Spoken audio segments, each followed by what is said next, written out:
Assalamualaikum warahmatullahi wabarakatuh. Perkenalkan, nama saya Nadia Ulhaq, NIM 1805275.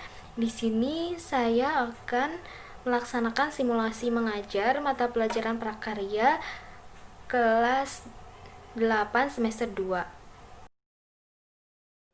Assalamualaikum warahmatullahi wabarakatuh. Selamat pagi anak-anak.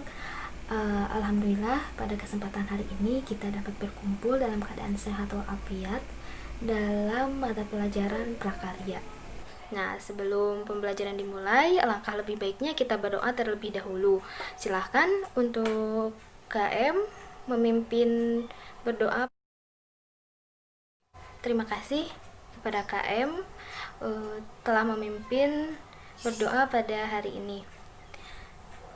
Sekarang Ibu akan mengecek kehadiran kalian terlebih dahulu. Alhamdulillah hadir semua ya. Nah, sekarang Ibu akan menampilkan contoh kerajinan yang berhubungan dengan materi pada hari ini. Terbuat dari apakah kerajinan tersebut? Ya, silahkan Tina. Ya, benar sekali jawabanmu, Tina. Jadi, kerajinan tersebut terbuat dari botol plastik, yang dimana botol plastik merupakan salah satu contoh limbah anorganik. Jadi, materi apa yang akan kita pelajari pada hari ini? Nah, materi yang akan Ibu bahas pada kesempatan hari ini yaitu kerajinan dari limbah anorganik. Sebelumnya, Ibu akan menyampaikan terlebih dahulu tujuan dari pembelajaran pada pertemuan ini. Tujuan yang dicapai pada pertemuan kali ini yang pertama, menyatakan pendapat tentang keragaman karya kerajinan dari bahan limbah anorganik sebagai upaya rasa bangga dan wujud rasa syukur kepada Tuhan dan bangsa. Yang kedua, memahami pengertian, jenis, motif, dan karakteristik dari bahan limbah anorganik berdasarkan rasa ingin tahu dan peduli lingkungan. Yang ketiga yaitu memahami teknik pengolahan, prinsip perencanaan, prosedur pembuatan dan penyajian atau pengemasan bahan limbah anorganik berdasarkan karakteristik yang dapat dikembangkan sesuai dengan kebutuhan wilayah setempat. Dan yang keempat yaitu merancang, membuat, menguji dan mengkomunikasikan produk kerajinan bahan limbah anorganik daerah setempat berdasarkan teknik dan prosedur yang tepat berdasarkan orisinalitas ide dan cita rasa estetis diri sendiri dengan disiplin dan tanggung jawab. Yang pertama, kita akan membahas mengenai pengertian dari kerajinan limbah anorganik. Kerajinan dari limbah anorganik yaitu mendaur ulang jenis limbah yang berwujud padat dan limbah yang sulit untuk diuraikan menjadi barang yang memiliki nilai fungsi. Limbah anorganik umumnya berasal dari kegiatan industri, pertambangan, dan juga domestik, yaitu sampah rumah tangga. Mengapa kita perlu mendaur ulang limbah anorganik? Karena dengan kita mendaur ulang limbah anorganik, kita akan membantu menyelesaikan permasalahan polutan di lingkungan kita. Kemudian, merupakan bentuk rasa syukur kita terhadap Tuhan yang telah menciptakan alam semesta ini dengan sebaik mungkin. Jenis yang pertama yaitu limbah anorganik lunak. Limbah ini merupakan limbah yang terdiri dari kandungan bahan yang lentur dan mudah untuk dibentuk atau diolah secara sederhana.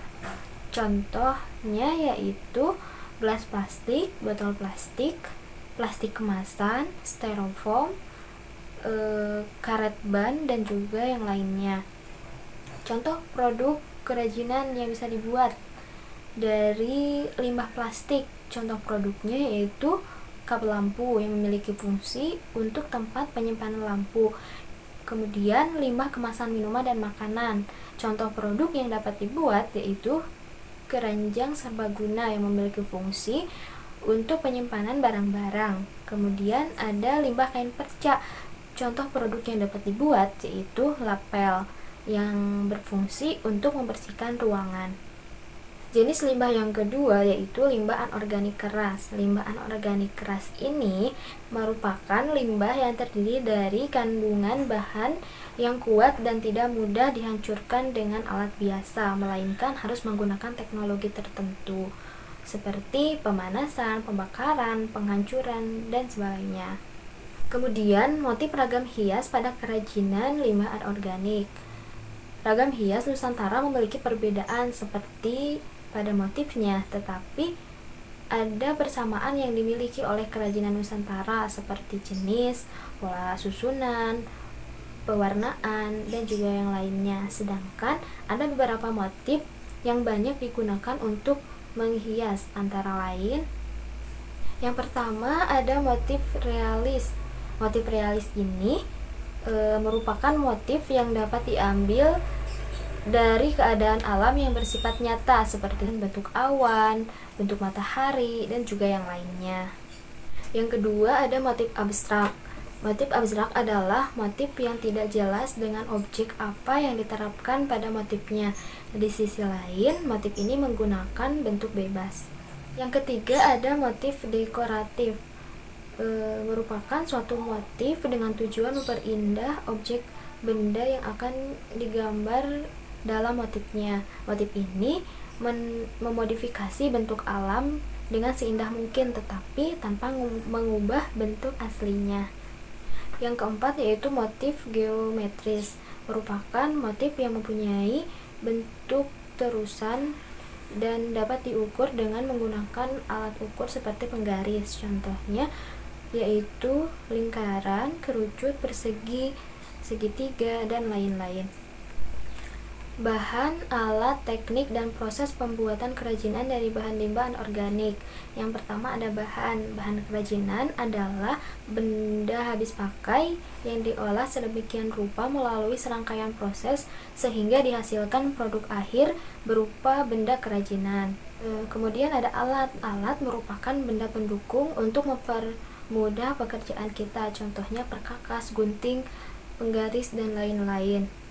Kemudian ada teknik. Teknik merupakan cara pembuatan suatu karya.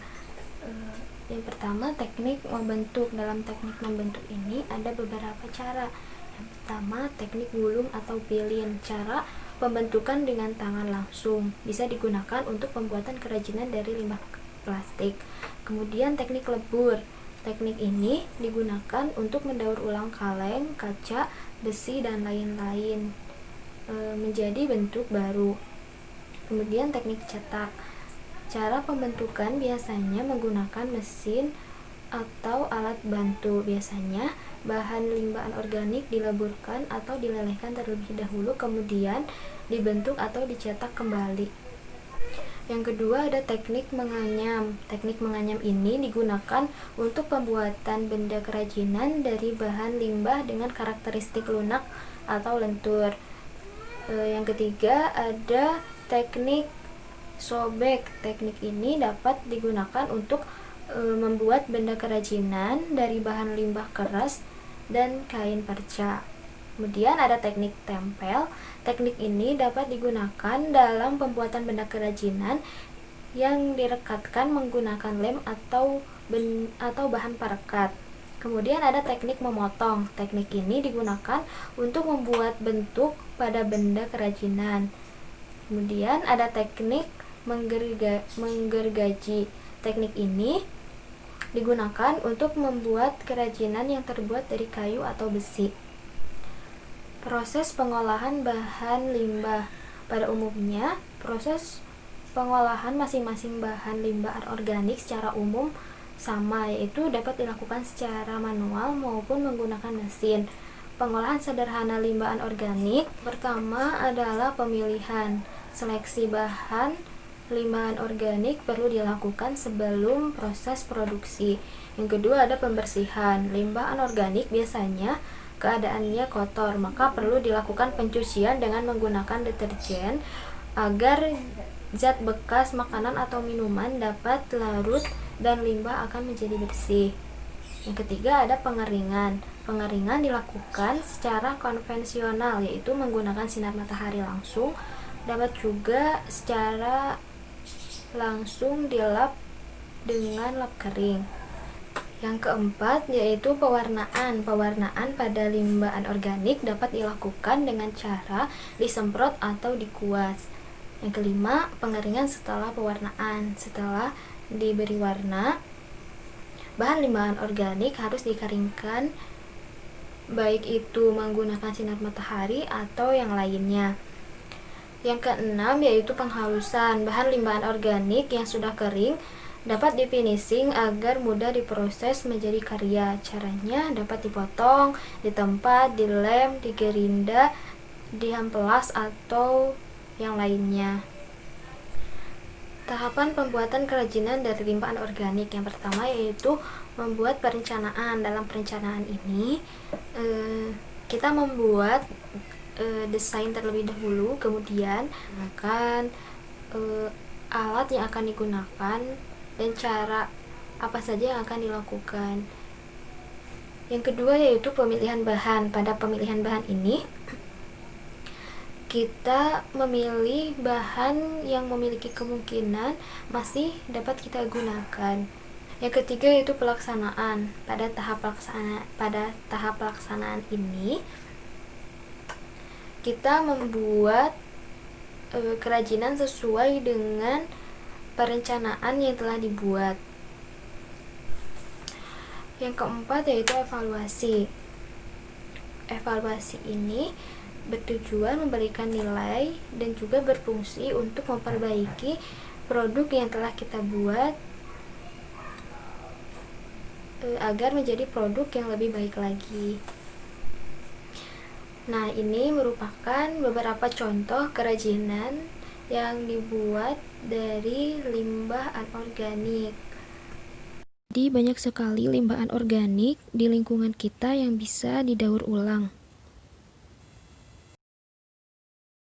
Nah, pada hari ini Ibu membawa contoh bahan yang digunakan untuk membuat kerajinan dari limbah anorganik. Yang pertama yaitu kain perca, yang kedua yaitu paralon. Nah, kedua bahan ini dapat kita manfaatkan atau dapat kita gunakan untuk membuat suatu kerajinan. Salah satunya yaitu membuat pelan, lapel. Nah, lapel ini terbuat dari kain perca dan juga paralon.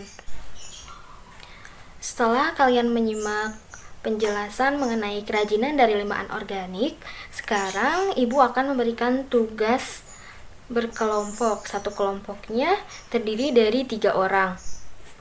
Tugas yang pertama yaitu kalian membuat perencanaan. Isi dari perencanaannya terdiri dari desain produk yang akan kalian buat, kemudian bahan apa yang kalian akan gunakan, langkah-langkah pembuatan, serta ada kolom evaluasi.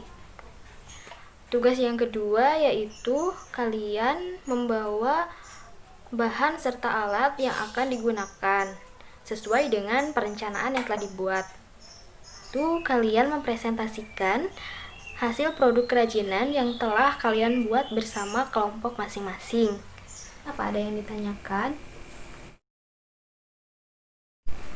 Kalau tidak ada, coba acungkan tangannya siapa di sini yang akan menyimpulkan materi pada hari ini. Ya, silahkan Risti. Ya, terima kasih Risti untuk kesimpulan pembelajaran pada hari ini. Sebelum pembelajaran ini ditutup, marilah kita berdoa terlebih dahulu. Berdoa mulai. Selesai. Ya, alhamdulillah pembelajaran pada hari ini telah selesai. Mudah-mudahan kita semua dapat mengambil manfaat dari materi pada hari ini. Kurang lebihnya Ibu mohon maaf. Wabillahi taufiq wal hidayah. Wassalamualaikum warahmatullahi wabarakatuh.